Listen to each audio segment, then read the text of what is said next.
So I want to give a little context for our gospel reading before we hear it this morning. We are reading from the Gospel according to Matthew in the 11th chapter. And in this portion of the gospel, Jesus has taught and sent out his disciples. Remember, they were sent out to go and preach Jesus' word, the word of what he was doing, and how he was God in the world, how they went to different places. Now, I think that a lot of people felt like this was the setup, okay, big stuff happening. And what happened next was Jesus kept preaching. He went to some of the hometowns of the disciples. So these are places he's been before because he called the disciples from there. These weren't new spots, right?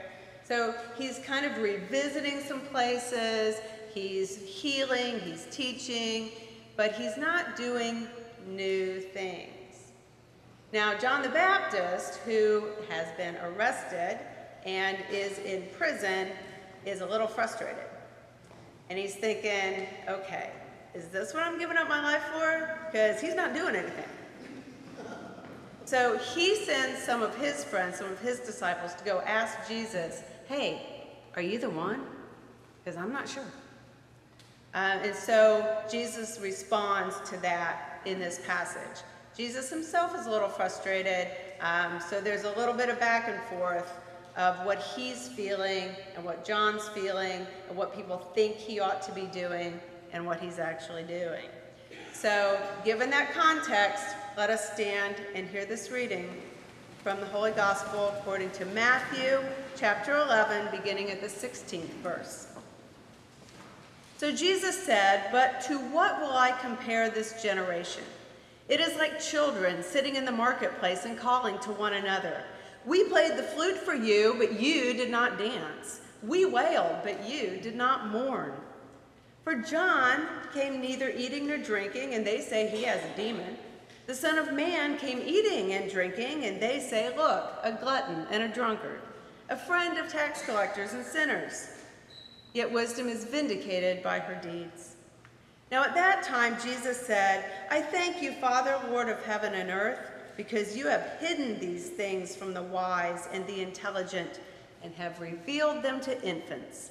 Yes, Father, for such was your gracious will. All things have been handed over to me by my Father, and no one knows the Son except the Father, and no one knows the Father except the Son, and anyone to whom the Son chooses to reveal him. Come to me, all you who are weary and are carrying heavy burdens, and I will give you rest. Take my yoke upon you and learn from me, for I am gentle and humble in heart, and you will find rest for your souls. For my yoke is easy, and my burden is light." Here ends a reading from the Holy Gospel. May God bless this to our hearing, our reading, and our understanding of these words. You may be seated.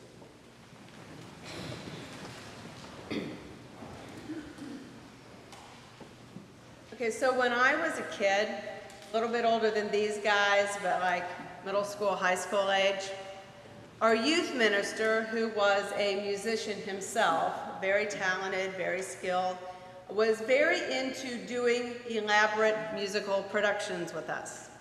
We did a lot of them. And while I don't know if they were objectively speaking good productions or not, we certainly thought they were. And I have a lot of really fond memories about our having done them. The book of Daniel saw a lot of action from us. We did a version of Daniel in the Lion's Den. And my personal favorite is Cool in the Furnace. That was the story of Shadrach, Meshach, and Abednego. Yeah, it was fun. We also did a lot of skits and songs with the younger kids that helped teach them Bible stories, help them develop their faith. Now, one of the big themes in all of these songs and skits and those full-scale productions was signs of God's presence and leading. There were always signs.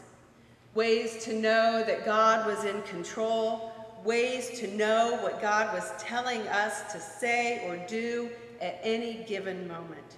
Great big road signs that you just needed to read in order to go the right way and make the right choices. We even taught the little kids a song called I Am a Promise. It is still one of my personal favorites. There's a line in it that goes, if you're listening, you'll hear God's voice. And if you're trying, he'll help you make the right choice. Because you're promised to be anything God wants you to be. Right, so God's voice, listening, trying, do the right thing. The message was clear. So just like when you come to a railroad crossing, which in my town happened every 5 minutes, all you needed to do was stop, look, and listen. And if you did those things, God's choice for you would be just as clear as the locomotive coming down the tracks. So what do you do when it's not? Now, I don't know if I am the only one from that particular youth group who struggled so much with this in early adulthood or not. But I do know that this message left me with a very deep conviction that I should have clarity about what God's choice was for me, whether it was about my career or relationships or what kinds of activities I was choosing to participate in. I believed that God had a plan for me. I just didn't know what it was. I wasn't seeing signs. I wasn't hearing voices. There was just this big void called my life that I was supposed to fill somehow with something meaningful. And I didn't know what to do. I was a bit lost, and I felt like a failure. Signs. They are wonderful things when we see them. There are loads of biblical stories telling us about how God gives us signs.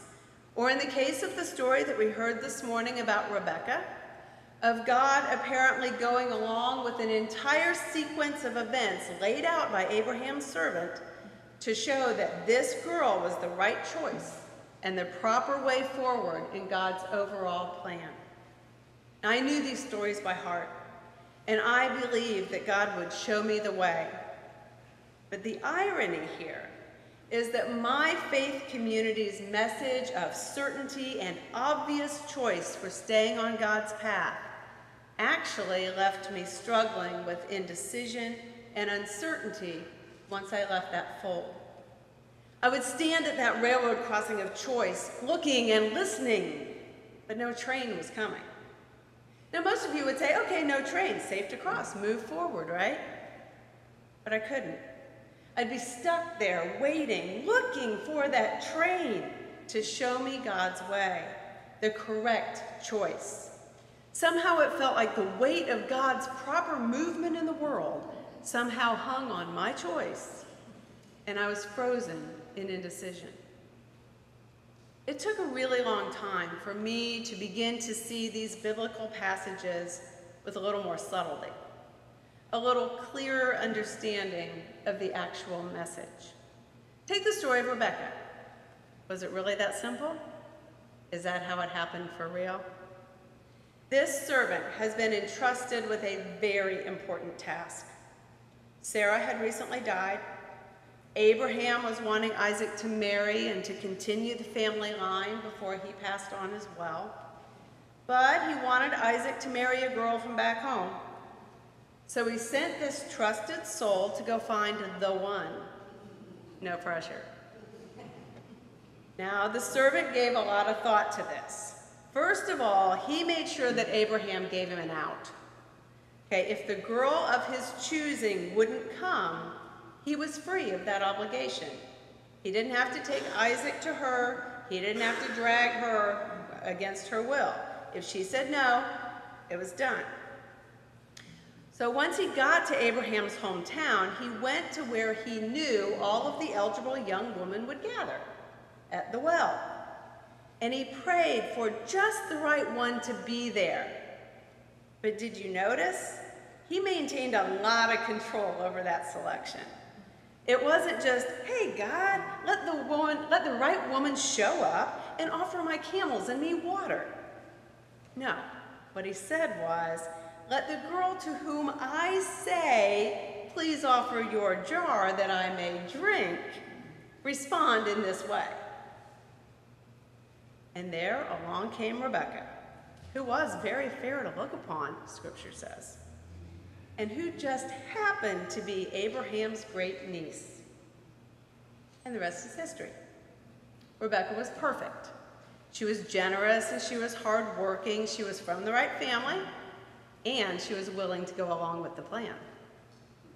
So as we read the story now, it all feels so inevitable, doesn't it? It was all God's hand at work, and it was.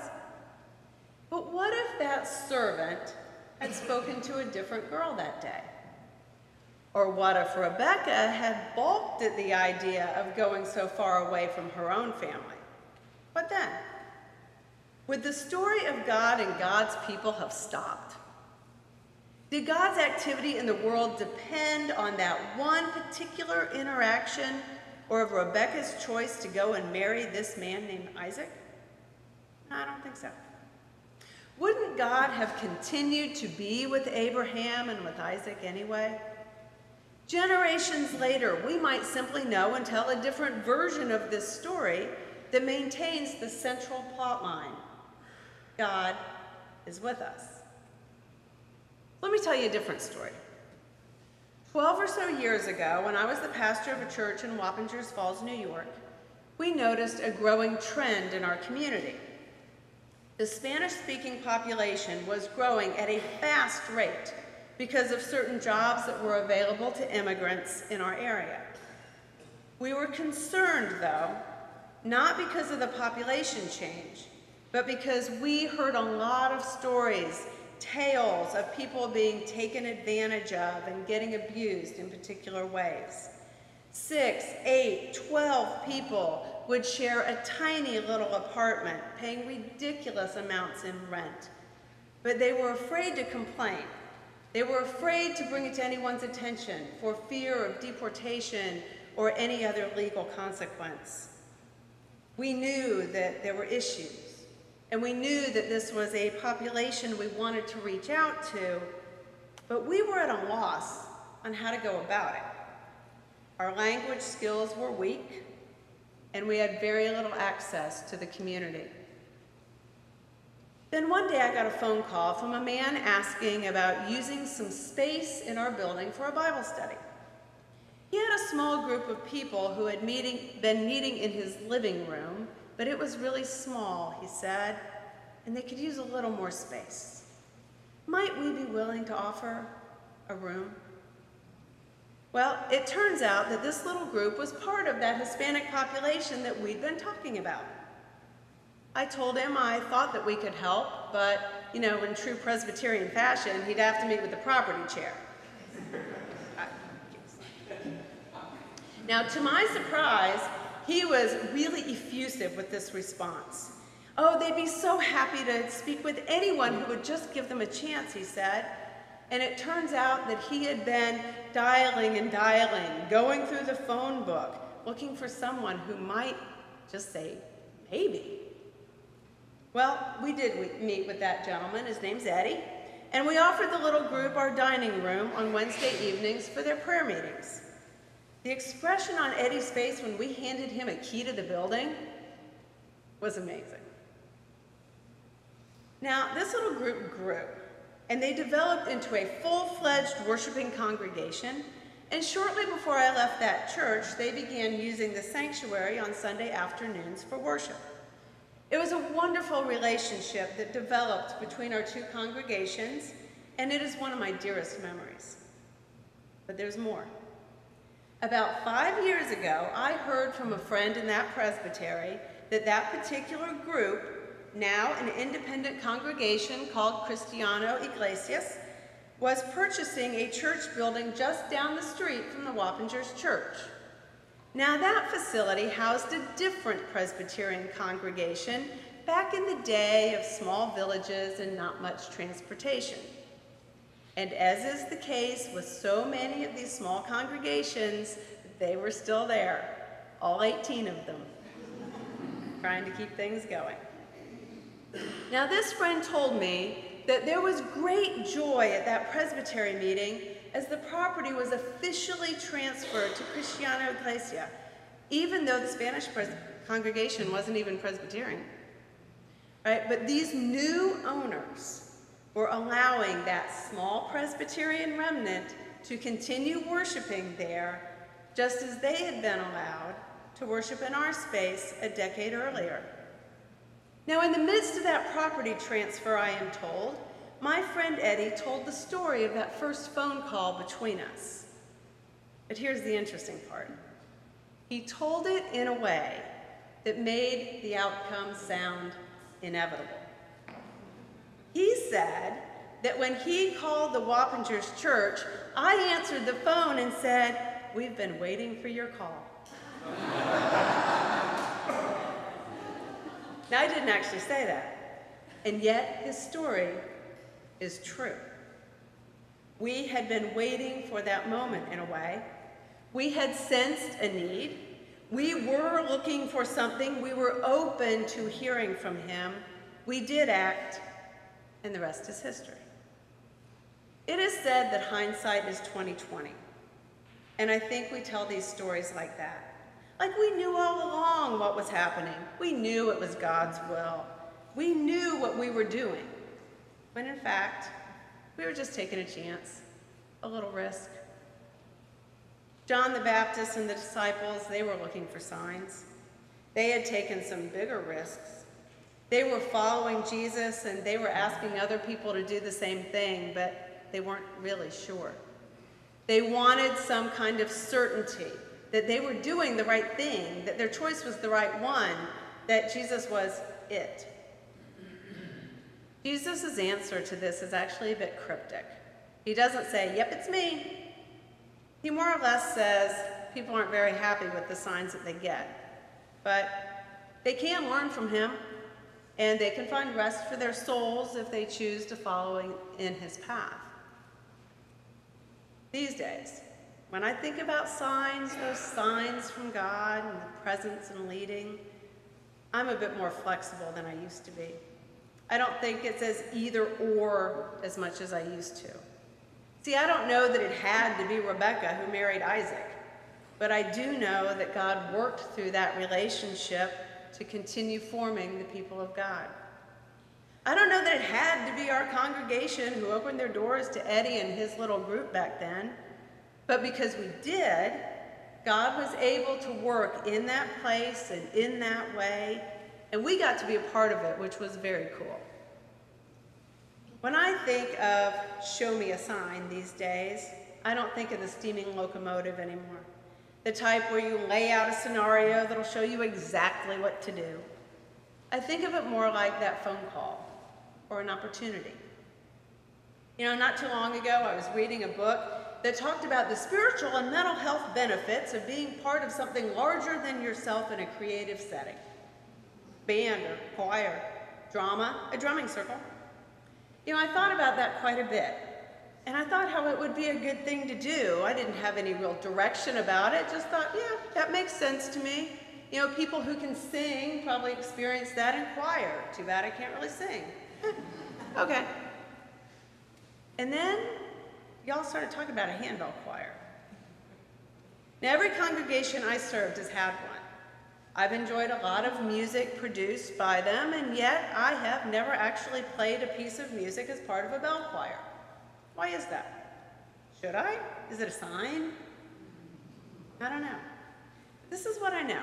I know that right now I have a choice. I can choose to be a part of this new thing that we're doing here, or I can opt out, whichever, right? It's a small risk, but it's new and it's different, so there's that. And I'm going to say yes. You know, when we're faced with decisions, when we're faced with a lot more difficult decisions in life than whether or not to check out the bell choir at church, as people of faith, we do want to seek God's will, and we do want to follow God's way. And sometimes that decision is clear. Sometimes there is an obvious sign. And while sometimes, you know, there's just not.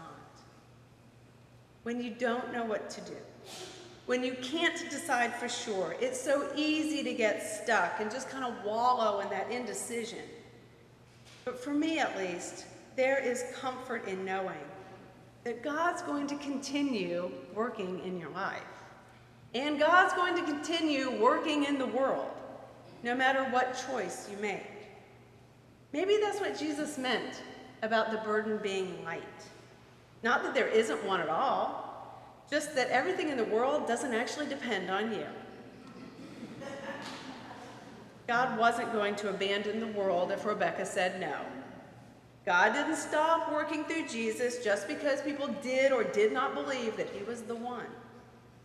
We just make the best decision we can based on what we know and based on what we believe, and we trust that God may well look at what we've done and say, not what I had in mind, but we'll work with that. God's not going to stop being God just because we make a mistake or make a bad decision. So don't be afraid. Even if you're unsure, go ahead. Take a little risk. Rebecca did. Disciples did. Eddie and my congregation in Wappingers, we did. And all of us here, we can do that too. Don't be afraid. Look for the signs, and then just